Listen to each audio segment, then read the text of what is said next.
Patuloy ang investigasyon sa mga di umano maanumalyang proyekto ng gobyerno. Sa linggong ito, inalam po namin kung paanong kinurakot ang ilang flood control projects. Meron din po kaming mga tinutukang proyekto sa Visayas at Mindanao. Mainit pa rin pinag-usapan ng sambayanan ngayong linggo ang mga kinurakot di umano na flood control project sa Pilipinas. Hindi lang bilyones, kundi trilyones ang ibinulsa ng mga tiwali. 8 to 10% para sa mga opisyal ng DPWH. May extrang 2 to 3% pa na parte ang District Engineering Office. Meron pa ngayon tinatawag na parking fee na aabot sa 5 to 6% ng pondo na ibinibigay sa politikong may kontrol sa distrito kung saan itatayo ang proyekto. Dilimpak-limpak po yung kinikita ng mga kurakot pala. If you're stealing 1 billion a year, you're stealing 2.7 million a day. Maging mismong mga residente, kanya-kanya ng imbestiga sa mga flood control project sa kani-kanilang mga lugar. Sa Kamiling Tarlac, nakuna ng isang residente ang ginagawang pagkumpuni ng mga tauhan ng DPWH sa mga crack at butas sa dike ng Kamiling River. Pero ang katakataka rito, ang mga sira tila tinapalan lang daw. Yung mga crack po na yan ay pinapatungan lang po nila ng semento. Sa tingin po nila, kapag po tumaas yung tubig ay hindi po masisira yan. Yan yung mga po ng mga DPWH dito sa Tarlac.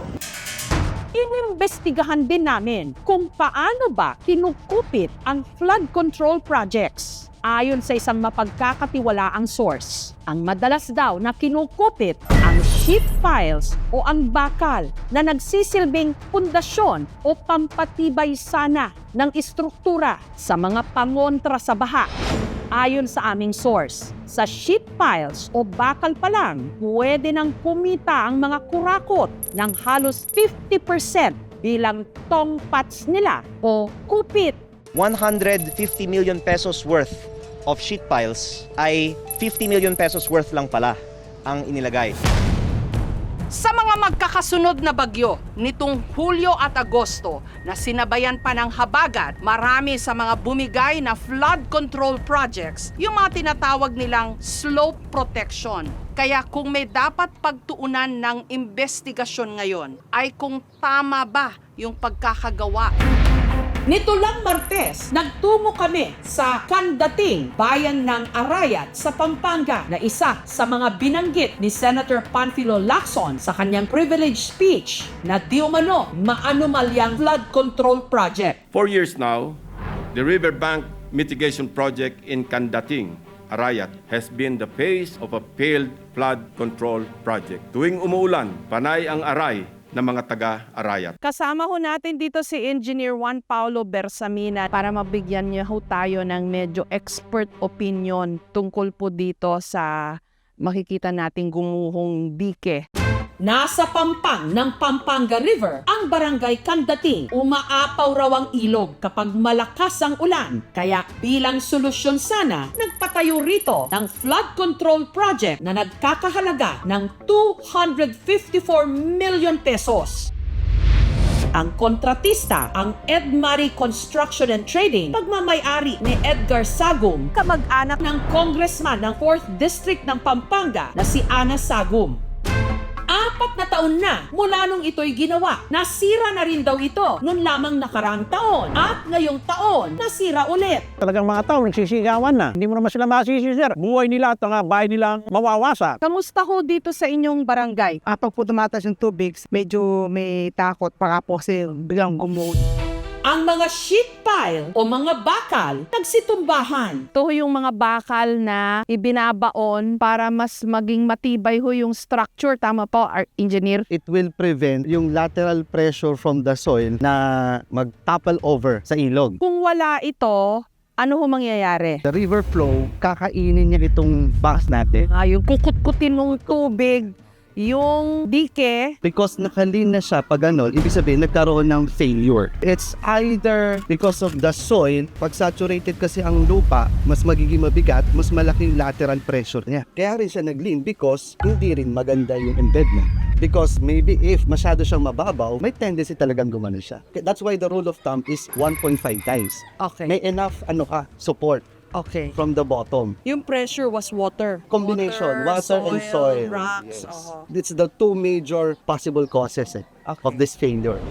Nire-repair ngayon ang riverbank protection. Kapansin-pansin lang na ang itaas na bahagi ng mga bakal pinutol. Pagkatapos, iwinelding. Itong pagkaka-welding ho ba ito? Tama ho ba ito? In my standards, hindi siya maganda because unang-una, nakalin na. Then bakit mo pa hihinangin vertically? Structurally, hindi siya stable kasi irregular na yung geometry niya, mas tendency siyang mag-fail in the future. Gusto lang ho namin tanungin kung bakit po may hinang, may welding. Ano po kasi yan, ma'am?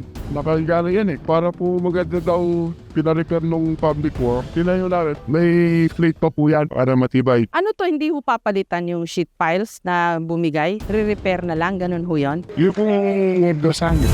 Pinuntahan ng aming team ang opisina ng Pampanga District First Engineering para kunin ang kanilang panig. Pero nasa seminar daw ang mga opisyal. Pinuntahan din namin ang nakarehistrong address ng Edmarie Construction and Trading sa San Luis, Pampanga. Pero tumanggi silang magbigay ng pahayag. Sana po sa mga kinaukulan, bigyan po nila ng pansin itong inumpisahan po ninyo. Dapat tanungin na mabuti. Sayang po kasi ang pera natin eh.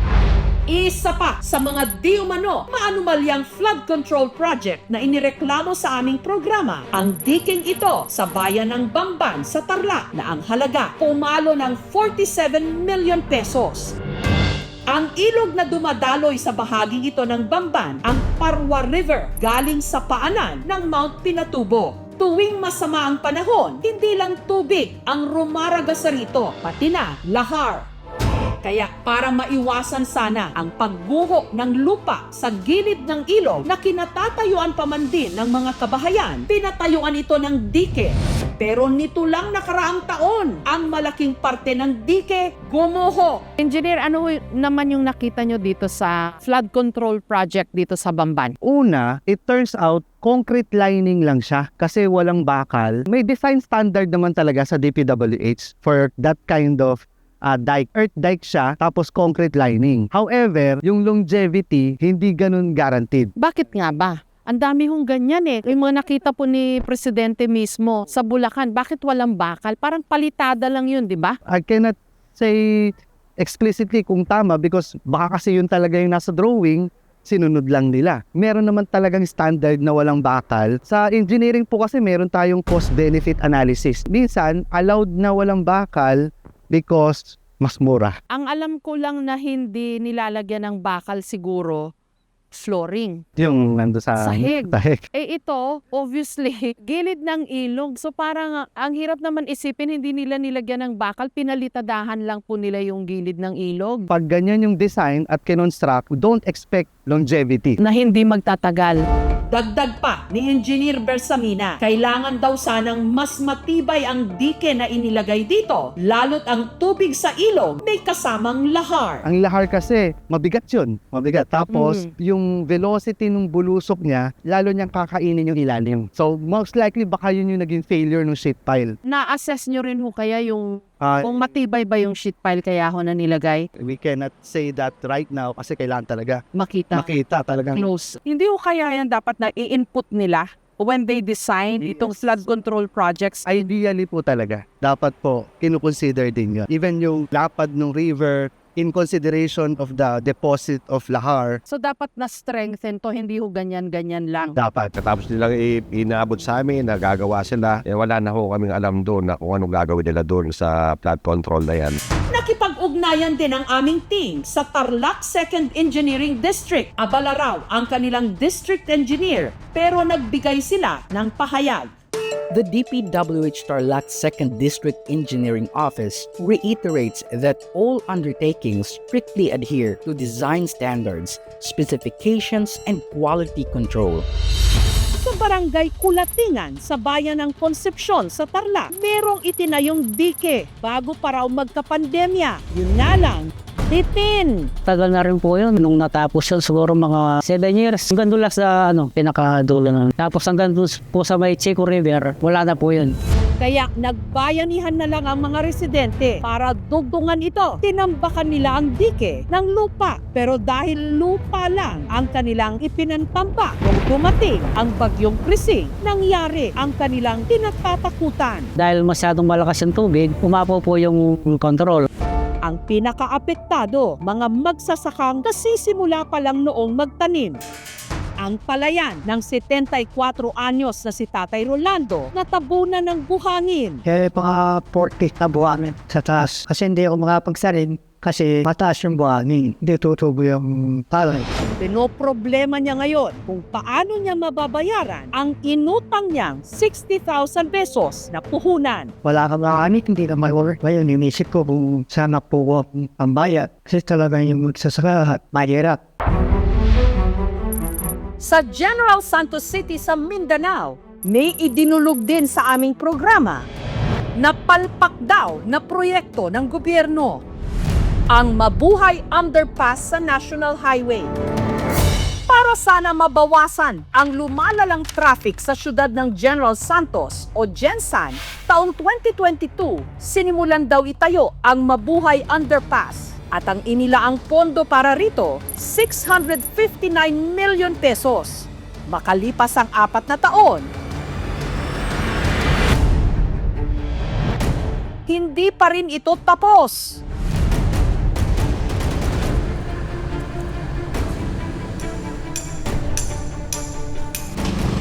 At sa halip daw na pagaanin nito ang traffic sa lungsod, lalo pang lumala. Mahirap talaga dahil perwisyo sa trabaho. Halos di nila mahuman. Dugay na kayo na. Imo naman ang swimming pool tunnel. The project was abandoned by the contractor and the DPWH. Problema yung sa groundwater kasi parang na-hit yung water table. So hindi nila makontrol yung flow ng water. I don't know kung na-overlook nila during sa planning stage yung water. Ang kontraktor, ang Vicente T. Lau Construction Corporation na nakabase sa Davao City. At ang sponsor ng proyektong ito, si Congresswoman Sherlyn Banyas. I've been meeting with DPWH para malaman natin, because I really wanted to get to the bottom of things. What went wrong? Ano ba talaga yung nangyari? Yung pera ba nagagamit sa tama? Unfortunately, natulog ng sobrang 1 taon. I don't know, kasi I wasn't there. Hindi na ako public official that time.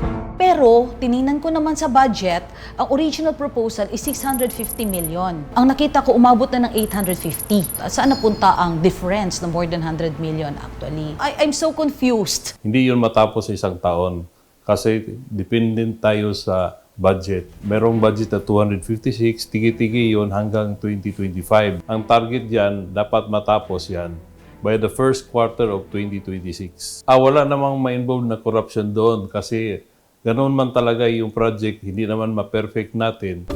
Sinubukan naming kunin ang panig ng kontraktor pero hindi sila nagpaunlak. Hiningan namin ng opinyon ang 2 dating mataas na mga opisyal ng gobyerno at ngayon madalas ding magbigay ng mga pahayag online. Si dating Finance Undersecretary at Professor Shelo Magno at dating Commissioner ng COA na si Heidi Mendoza.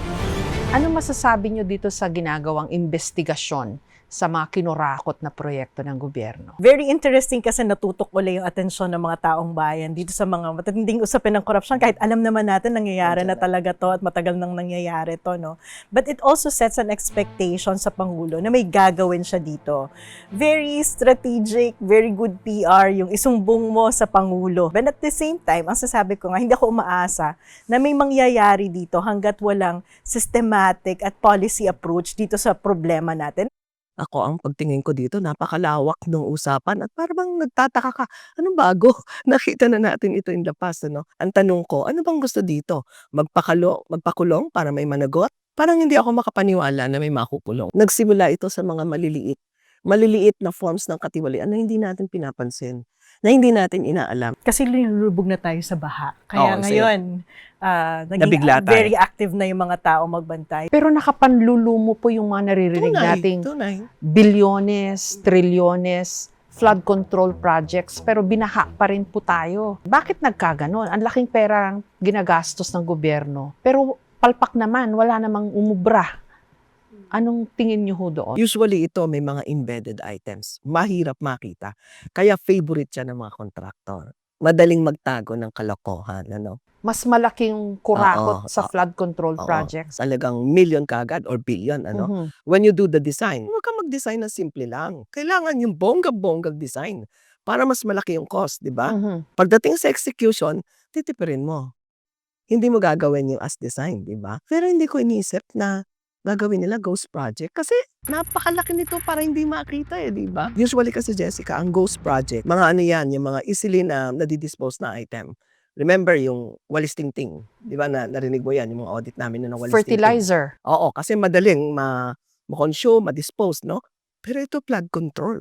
Tapos ghost project. Ang ibig sabihin, ganyang katindi kakapal yung mukha ng mga nag-ano dito, di ba? Composition of the House members. Komplikado ang prosesong pinagdadaanan ng national budget. Mabusisi ang mga detalye. Una, ang mga local government unit magre-rekomenda sa DPWH kung anong mga proyekto ang kailangan sa kanilang mga lugar. Pag-aaralan ng DPWH at kung aprobado, isasama ng departamento sa proposed budget sa susunod na taon.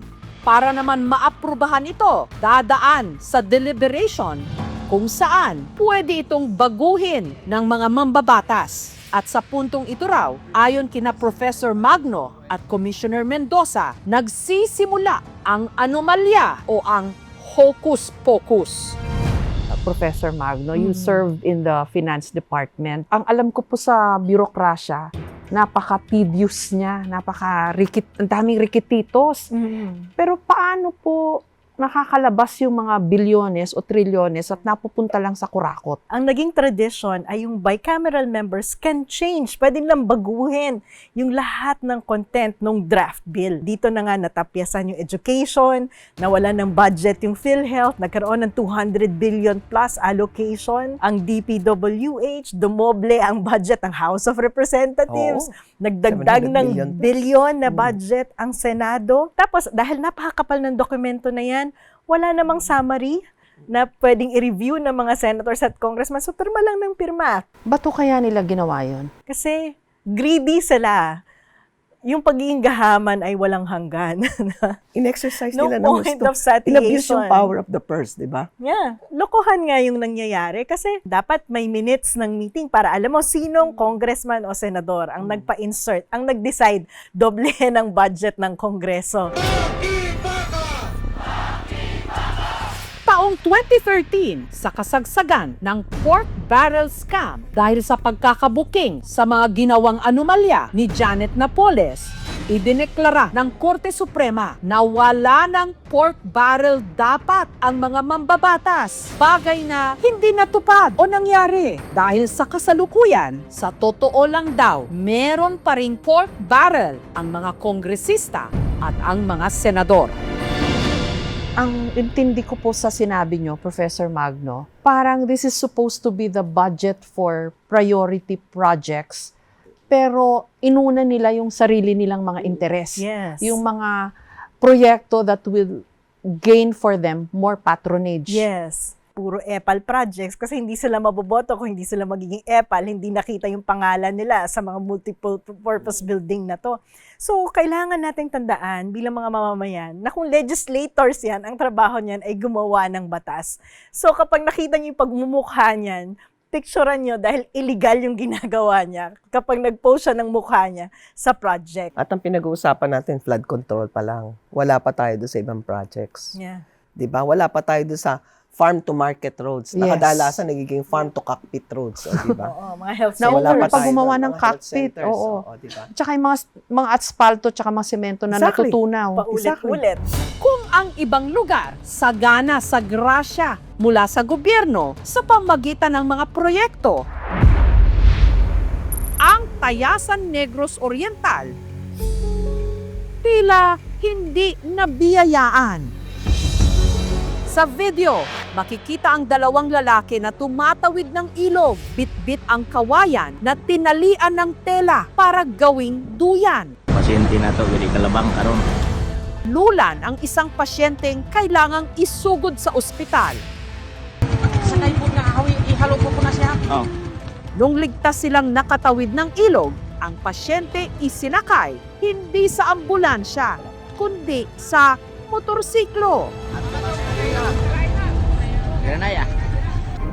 Kwento ni Jerry, pinagtulungan daw nilang itawid sa ilog ang kamag-anak niyang si Araceli na nooy naninikip ang dibdib. Gidala namin sa ospital kay grabe, dili man sa mukaon. Ang gusto nga mabuhi pa ba? Hindi nga lang daw naging madali ang kanilang kalbaryo sa ilog. Nasira kasi ang kanilang tulay nung humagupit ang bagyong Odette taong 2021. At mula noon, pahirapan na ang pagtawid sa rumaragasang ilog.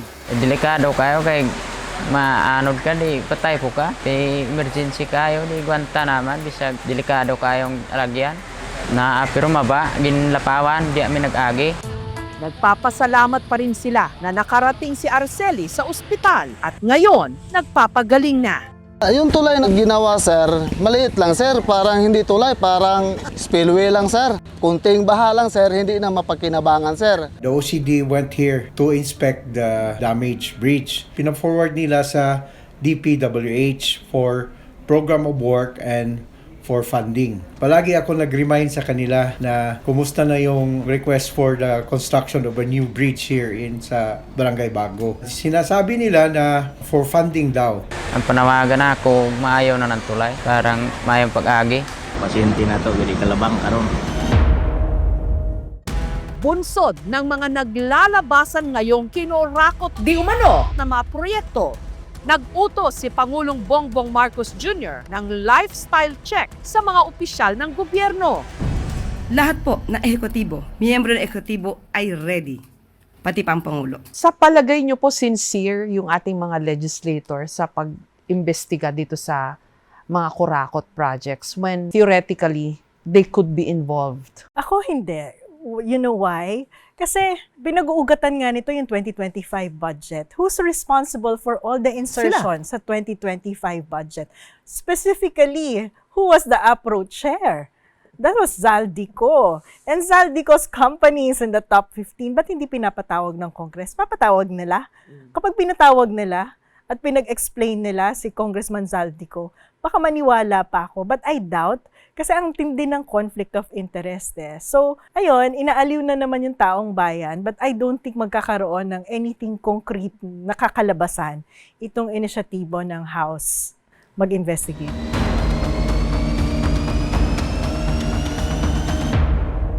Merong mga contractors sa tumakbo under party list. May listahan ka na, Professor Magno? Yes, tinitingnan ko yung mga profile ng party list. Inisa-isa ko sino yung mga nanalo. Meron doon anak ng contractor mismo. Magkakaroon lang ng bunga yan kung magkakademandahan sa korte at may ebidensya. Tama po ba? Kasi itong ginagawa ng Kongreso at House, hindi naman siya within the formal ng isang formal investigation. Ang fraud audit natin bago ma-release 3 taon. Tapos papasok sa ombudsman. Magfa-fact-finding bago makapag another 1 year or 2 years. Saka pa lang dadalhin sa sandigan kung may recommendation. Remember, Jessica, yung final kong case nung sa Cotabato, buntis pa ako nung nag-audit. Nung lumabas yung kaso, yung pinakang final decision, 18 years old na ang anak ko. So, kung titingnan natin ito, by the time na mag-audit ang COA, to the time na mapunta sa ombudsman, to the time na magkaroon ng hearing, baka 2 presidente na ang meron tayo. Hindi ka pa panipaniwala kung yung presidente mag-iimbestiga eh. Paano kung mga kamag-anak niya i-report sa kanya? Iimbestigahan ba niya talaga yon? Congress? Investigating itself, medyo patawa, no? Kaya importante yung independent body. Kung walang policy at institutional change, hindi talaga kapanipaniwala na may pagbabagong mangyayari. Expect na lang natin next year, pag nagbaha uli, same conversation. Samantala, ang DPWH humihingi ng 881 billion pesos na budget nito para sa taong 2026. Mas mababa kumpara sa budget nito ngayong taon na mahigit 1 trillion pesos. Gawin nating public yung lahat ng information sa PhilJeps. Yung PhilJeps, yung procurement website ng gobyerno. Anything above 500,000 nandun. And it gives you the information ng lahat ng contractor, ano yung mga projects amount. nila, history, contract amount, financial capability, sino yung may-ari ng mga kumpanya na yan. Pwede naman nating idugtong sa DPWH naman. Pero meron ka rin na parang summary. Ito yung mga flood control projects namin. Ito yung bagong approve, itong amount, Yeah. ito yung ano, di ba? Anong status niya? Para hindi naman makapagsabi yung secretary na hindi ko naman ito mamomonitor lahat kasi hindi ko pwedeng puntahan lahat. Hindi ka naman namin pinapupunta eh. I-monitor mo lang yung inventaryo ng project mo, di ba? Transparency. Exactly. Correct. Dapat pakialaman natin. Yeah. Dapat pakialaman natin. Same question I asked Mayor Magalong, may pag-asa ba tayo in the fight against kurakot or corruption? Dapat laging may pag-asa dahil patuloy din namang mangongolekta ng tax natin yung gobyerno. So habang kinukolektahan tayo ng tax ng gobyerno, hindi tayo dapat mag-give up sa pag-demand ng accountability. May choice ba tayong magsabing wala ng pag-asa?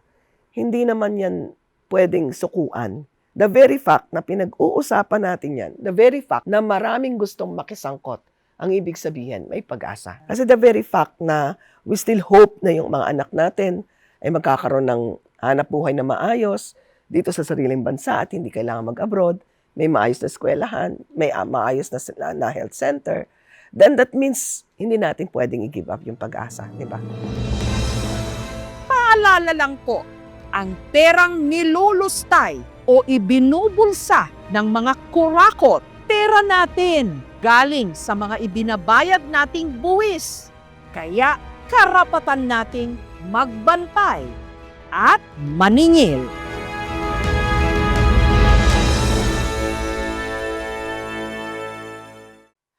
Thank you for watching, mga kapuso. Kung nagustuhan niyo po ang videong ito, subscribe na sa GMA Public Affairs YouTube channel. And don't forget to hit the bell button for our latest updates.